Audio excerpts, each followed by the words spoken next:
So here we have the Nissan X-Trail on a 17 plate. I'm going to start off by showing you around the outside of the car, and then we'll hop in and run through some controls on the inside. From the outside, you can see it's a 5-door car with alloy wheels and tinted windows. We're going to start off inside the boot area of it, first of all. As you can see, the tailgate on this car will open electronically. As you can also see, we have reversing sensors. Plenty of boot space as well, which can be increased by folding down the rear seats should you wish to. It can also be increased by lifting and removing, if you wish to, these tray sections just here. Okay, so we're just going to work our way back around to the front of the car, and then we'll hop in and run through some controls from there. Now that we've done a full circle though, you can see it's in lovely condition the whole way.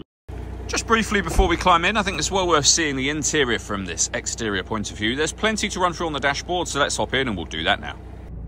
Okay, now that we're inside the car, we're going to start with the dials. Over on the left-hand side, first of all, we have the rev counter and coolant temperature gauge.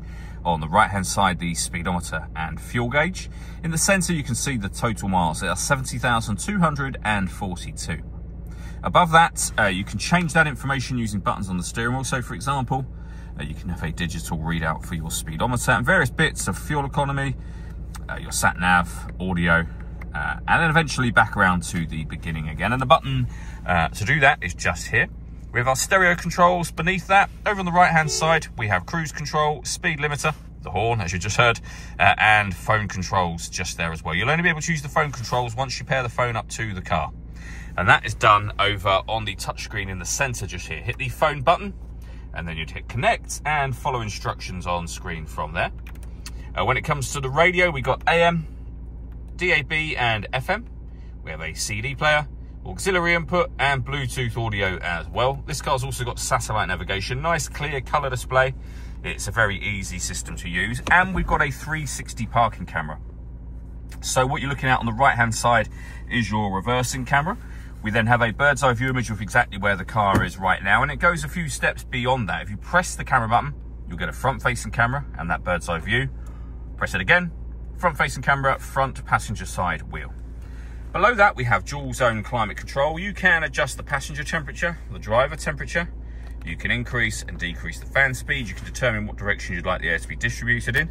That button turns your air conditioning on. Same button to turn it off again. Or hit auto. The car will now take full control for you to maintain those temperatures, and it will control the fan speed and direction of the air. Any manual adjustment takes auto off and allows you to put it back on your own settings.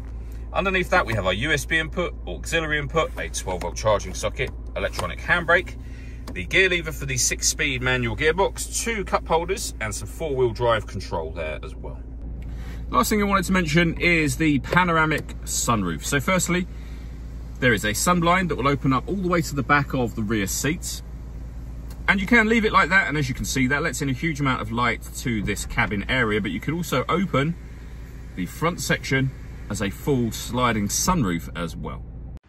All that leaves me to say is thank you for taking the time to watch this video. If you'd like to come and see the car for yourself and have a test drive, please feel free to give us a call here at Surrey Specialist Cars. We'd love to hear from you soon.